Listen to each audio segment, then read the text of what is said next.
Estamos de volta com o programa Eclésia, Sacramento do Matrimônio, que nós estamos discutindo no dia de hoje com a ajuda do nosso juiz do Tribunal Eclesiástico. Que palavrão, né, padre? Depois o senhor explica direito para nós, reforça o teu trabalho nesse sentido.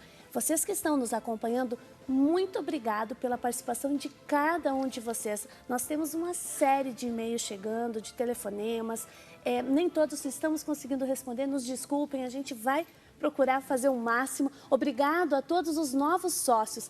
Lembrando que no dia de hoje nós estamos fazendo um sorteio especial para quem quiser ser um novo sócio e contribuir com aquilo que vocês puderem, gente. Não tem limite, não tem um valor estabelecido.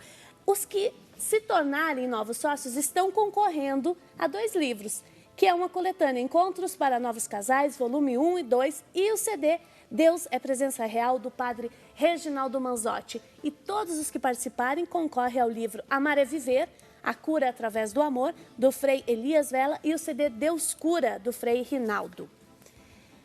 Padre Paulo, é o seguinte, uma pessoa escreve dizendo que, infelizmente, estava em casa e encontrou a nora, a sogra encontrou a nora, com um outro homem na cama, ou seja, traindo o filho dela. E ela pergunta, esse casamento é possível de se encaminhar aí para uma anulação? Veja Quem bem, perguntou foi a Eva. o tribunal existe, de fato, para gerar justiça. Se ficar só no adultério, na traição, é constrangedor continuarem juntos, então podem se separar, mas permanece o vínculo. Porém, se provar que essa pessoa já tinha a índole de traição, quer dizer que quando ela disse que ela seria fiel e ela não conseguiria ser fiel, ela ia, de fato, viciar o consentimento, esse casamento é nulo. E com certeza, uma vez reconhecida a nulidade, pode casar verdadeiramente. Padre, uma outra pessoa nos escreveu, é a Rose Coelho, ela falou o seguinte, meu casamento foi declarado nulo este ano após 3 anos de análise. O que significa vetitum para a parte demante? Um termo bem jurídico, demandada, né? Ou demandante? Demandante, desculpa. Demandante. O que significa o vetitum para a parte demandante? Como farei para casar-me novamente na igreja? Então, Isso é impedimento? Isso, ótimo. Você terá aqui até o tribunal, tem um vetitum que é um veto, algo que você vai ter que provar, alguma coisa lá. Eu não sei qual que é o vetitum. Se você tivesse falado aí, eu ia te explicar.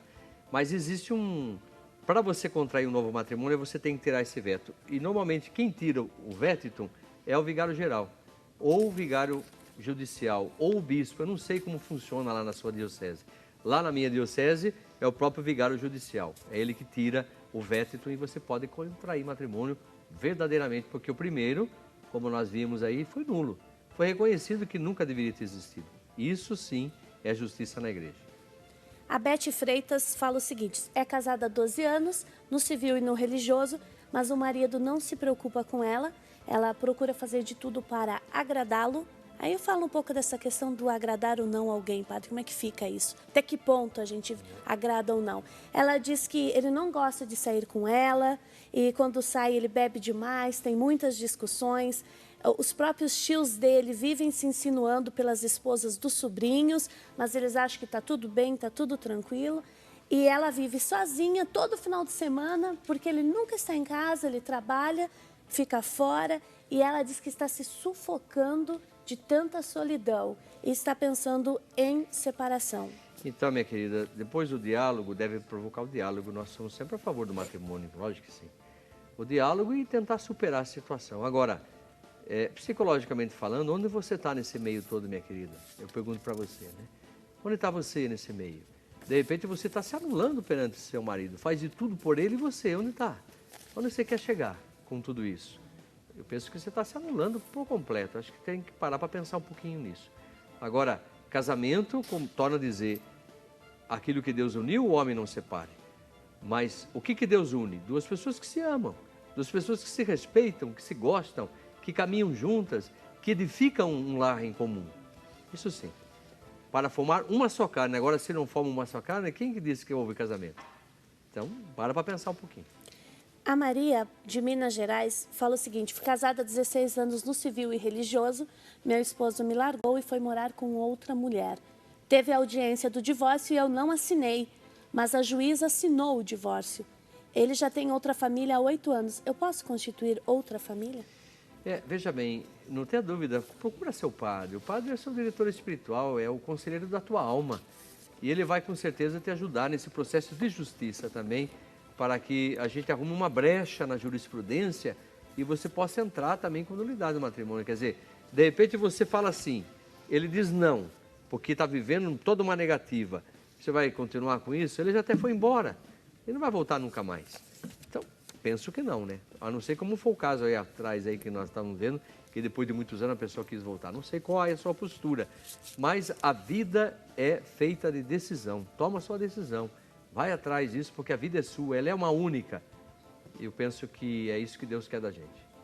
Padre, a Gisele Cristina Mariano, de Jardim Novo Horizonte, Valinhos, falou o seguinte: já que se o que Deus uniu o homem não separa, por que que existe o tribunal eclesiástico? Por que que existe a sua função? Então, o que Deus uniu o homem não separa, não precisava de tribunal, mas como tem muitos casamentos que Deus não uniu, porque não houve verdade nesse matrimônio, tem que ter justiça. Então nós temos que impugnar, temos que ter toda... Como aconteceu naquele caso ali, que foram 3 anos, primeira instância, na segunda instância, fase instrutória, fase probatória, houve as testemunhas, é meio complicado. Então, portanto, tem que existir para gerar justiça, porque se eu me sinto injustiçado dentro da minha igreja, porque a minha igreja não acolhe a minha situação, então não é a igreja de Jesus e, consequentemente, se meu marido foi embora ou minha esposa foi embora, eu vou ficar sofrendo, chorando pelos cantos. Não é assim. Então, na verdade, existe esse tribunal porque houve também uma mentira, né? Não houve uma verdade. Tem dúvida? Perfeitamente. Deus só une 2 verdades. Mentira com verdade não dá certo, e 2 mentiras, muito contrário, né? Muito pelo contrário. Padre, o senhor falou no primeiro momento que a traição, o adultério, que seja, não é propriamente uma razão para uma nulidade de casamento. No entanto, no caso anterior, em que a sogra pegou a nora traindo, pode sim levar à nulidade. Como é que fica isso? Então, a traição veja bem um leva ou não? O que faz o consentimento? Não é o casamento, não é feito pelo consentimento, nós dizemos isso. E esse consentimento não pode estar viciado. O que é um consentimento viciado? Você está falando sim, mas no fundo você está falando não.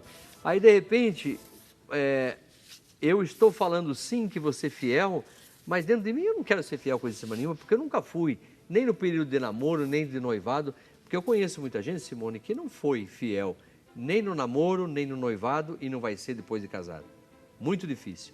São questões de identificações, é outro departamento, a menos que vá fazer um tratamento, procurar alguém da saúde mental que ajude a pessoa a ressignificar tudo isso. É fantástico. E para isso, há possibilidade.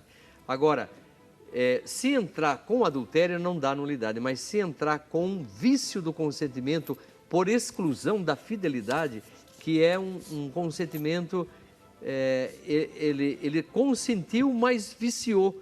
Ele fez um joguinho ali, entendeu?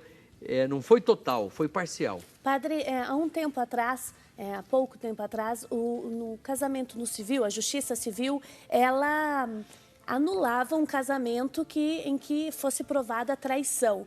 Mas aí o civil anula e a Igreja Católica, como fica? Veja bem, diante desse fato é interessante, por isso que eu falo. Se você é um jurista, não um canonista, você vai arrumar uma brecha na lei para ajudar esse casal. E vai ajudar mesmo, porque, afinal de contas, aquilo que Jesus Cristo fez diante da mulher adúltera, ele podia ter apedrejado, mas ele criou uma situação para não apedrejar. É isso que o tribunal faz. Nós estamos ali para ajudar a pessoa a resolver o seu problema e não simplesmente ficar no ostracismo jogado à margem da sociedade. Muitas questões em torno de um mesmo assunto. Comungar na Igreja Católica. Diz o seguinte: sou casada há 63 anos, quando tinha 18 anos eu tive filhos, tenho 14 filhos, e quando me casei foi do civil, e hoje eu não posso comungar. O que devo fazer se eu participo da igreja e não comungo? Quantos anos de casada ela tem? 63. Meu Deus, se você não está casada, quem que está casado? Pelo amor de Deus, então desculpe aí, olha, não tem talvez a bênção da igreja, aquele momento. Conversa com o seu padre aí, pelo amor de Deus, vem falar comigo. que nós vamos conversar e mostrar o que é misericórdia, o que é Jesus verdadeiro. Eu quero que a gente encontre, como eu sempre procuro, encontrar com Deus verdadeiro. Aquele que é, não aquele que inventaram. Isso é bem claro. Pelo amor de Deus, mãe de 14 filhos, a senhora merece todo o nosso carinho, todo o nosso respeito. Tem que dar um jeito para a senhora aí. Nessas questões em que os casais pedem, posso comungar, não posso, essa conversa é com o pároco? É na sua comunidade? Como é que funciona? Conversa com o pároco, fala com ele, diz, mostra um pouquinho a sua angústia, a sua dor. Mas, como é que não, né? Senão, de repente, fica uma situação, como estava dizendo, muito cristalizada, vulnerável. Não é isso que Jesus Cristo pede da gente, não. Se Jesus acabou até com a morte, agora nós vamos colocar a pessoa no inferno? Penso que a nossa missão não é essa, não. Padre, a Maria Paulo Pinheiro da Costa falou que ela está em processo de separação e o casamento dela começou errado por pressão de uma gravidez. Então, os pais forçaram a isso. Mas agora não é mais possível a convivência sem amor. Há possibilidade desse casamento ser nulo? Em 2 casos. A gravidez antes do casamento, em que o casal assume, quer se casar, tem um projeto de vida, qual é a postura da igreja? E o casamento, e o caso de um casamento que só aconteceu porque estava grávida, mas não existia amor. Então, veja bem, Simone, se de repente aconteceu anteriormente pela situação, acabou, morreu o papo, né? Vai casar tranquilo, ser feliz. Agora, de repente, casar por motivo de uma gravidez, cheira a nulidade isso. Não tem a menor dúvida que eu consenti, não porque eu amo e porque quero viver uma vida em comum. Eu consenti porque estou grávida ou porque vou ser pai, então tem que arrumar uma situação. Quem que disse que casamento é isso? Padre... Eu vou ser pai, continuo sendo pai legítimo e você é mãe legítima. Mas isso, quem que disse que tem casamento nisso? Você é a mãe, eu sou o pai, mas se não tem amor entre nós, houve um erro. Agora nós vamos manter esse erro para o resto da vida? Não. Padre, vamos voltar na questão da esquizofrenia. Tem uma telespectadora que tem essa situação viva, entrou em contato conosco e ela ligou indignada porque ela disse, mas como assim? Pode anular o casamento por causa disso. Volta um pouco nessa questão, porque parece que o casamento dela vai bem. Veja bem, aí é que tá. Se vai bem, ótimo, porque há vários graus de esquizofrenia, há vários graus. Eu fiz muitos processos de nulidade de matrimônio de esquizofrenia que tinha condição mínima de convivência. Era uma perturbação total. Como o caso da minha tese, quando eu fiz a tese do meu doutorado, eu escrevi sobre bulimia e anorexia. Quem contrair matrimônio nos momentos de anorexia e bulimia é uma perturbação total na vida da pessoa, porque ela se vê gorda, mas ela está magra, ela perturba não só a vida dela, mas dos outros. E uma pessoa esquizofrênica também pode acontecer isso. Então, hoje não, há muitos graus de esquizofrenia, há tratamentos, há tudo. Por isso que eu estou falando, aqui não há preconceito, aqui nós não queremos gerar angústia. Se você está bem, está feliz, Deus seja louvado. Agora, está medicada, está indo bem, ótimo. Mas se isso não acontece, eu conheço pessoas, muitas, que precisaram estar separadas porque não conseguiam viver juntas, por motivo de esquizofrenia. Há muitos graus de esquizofrenia. Eu frequento residências terapêuticas, toda semana vou lá, né, como terapeuta. E encontro com muitos esquizofrênicos que não têm condição de casar de jeito nenhum. Mas cada caso é um caso. Cada caso é um caso. Padre, para encerrar, infelizmente o nosso programa chegam as questões, não vai dar tempo, mas o Altair pergunta o seguinte... Quer dizer, ele não pergunta, ele sugere que esse tema sobre o casamento deveria entrar em todas as etapas da catequese. O que o senhor acha disso? É ótimo, não tem a menor dúvida. Aliás, há um propósito de igreja que a preparação não seja só próxima, mas remota. Porque as pessoas, quando vão contrair matrimônio, elas vão fazer o cursinho e já está tão próximo a realização do matrimônio que não tem tempo nem de desistir.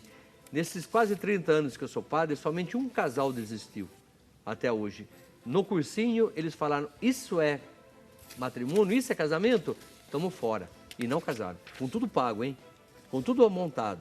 Com vestido pago, com toda a festa, toda aquela parafernália. Mas foram honestos. Foram honestos. Até hoje, um casal só.